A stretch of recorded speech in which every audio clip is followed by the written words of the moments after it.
Pour moi, cet endroit, c'est un endroit lunaire. C'est un endroit où sont que les astronautes. On ne peut pas y être en tant qu'être humain, en tant que corps qui regarde l'autre, qui parle, qui échange. C'est pas possible. C'est un endroit mort. Alors là, je suis dans l'entrée du château et là, j'y trouve un passage piéton spectaculaire. J'ai jamais vu ça de ma vie. Regardez. En fait, il y a une chaîne qui empêche les piétons de passer.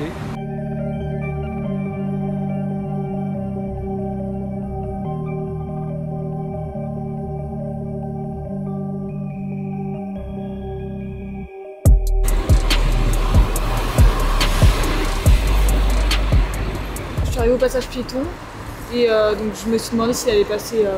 Quand je l'ai vu clignoter, je voulais qu'il passe au vert pour les piétons pour pouvoir traverser. Et j'ai attendu 5 minutes quoi, et j'ai fini par traverser puisque voilà, j'arrivais pas à passer. Les voitures me laissaient pas passer, donc j'ai attendu qu'il y en ait plus sur l'une des deux files pour m'avancer et j'ai pu passer après. La deuxième file s'est arrêtée pour me laisser passer une fois que j'étais engagée. Il est 17h20, donc depuis 20 minutes, les piétons n'ont plus le droit de traverser sur le passage clouté qui se trouve derrière moi. D'ailleurs, vous pouvez voir, le feu est passé au orange clignotant sur la D186, donc à Chatou, ce qui fait qu'il y a un flux ininterrompu de voitures. En fait, les piétons ne peuvent même plus traverser puisque les voitures passent évidemment sans s'arrêter. Je vais vous montrer un petit peu comment ça se présente.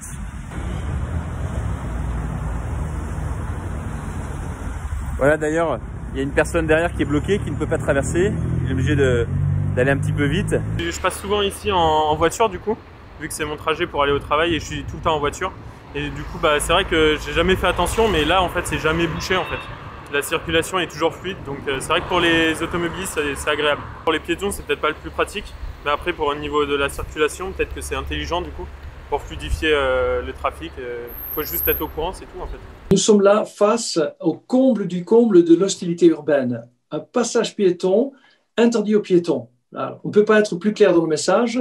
Un souterrain pour le vélo, où le vélo doit aller, il ne peut pas aller en surface, où il doit même devenir contorsionniste pour passer à travers 6 barrières pour réussir à traverser la rue. Donc en fait, en gros, le message, c'est que la surface est trop dangereuse parce qu'il faut laisser rouler le trafic automobile à pleine vitesse. Les citoyens ne veulent pas vivre aujourd'hui dans une ville où la surface est considérée trop dangereuse pour marcher et pour se déplacer à vélo. Déjà, effectivement, il y a beaucoup de priorités données aux voitures, donc avec le pont, etc. Mais donc, il y aurait plutôt besoin de protéger les piétons plutôt que de leur interdire l'accès. Effectivement, on a privilégié pendant 2 heures le flux de voitures de façon à ce que tout le monde puisse rentrer chez soi et que le piéton soit aussi sécurisé. Après, il passe sous un souterrain, 2 souterrains et un passage piéton, je veux dire, c'est 2 heures. Le pont de Chatou, c'est 45 000 véhicules jour. Ce qui se passe, c'est que au départ, le feu était rouge tout le temps. On avait une file d'attente jusqu'à la 86 après Nanterre.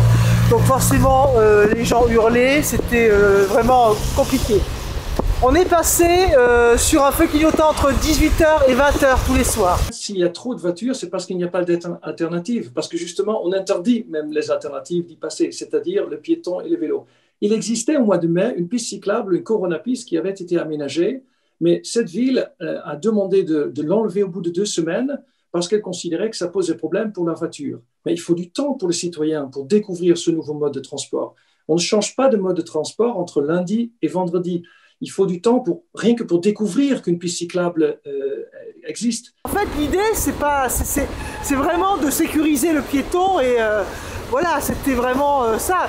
Mais s'il y a d'autres solutions que les gens ont, moi, il y a quand même la ville est prête à les entendre. Mais je pense que c'est un peu compliqué. Le problème n'est pas la voiture, le problème c'est le fait qu'on puisse uniquement se déplacer en voiture. Alors pour diminuer le volume des voitures, il faut créer des pistes cyclables et il faut encourager les cyclistes à se déplacer à vélo.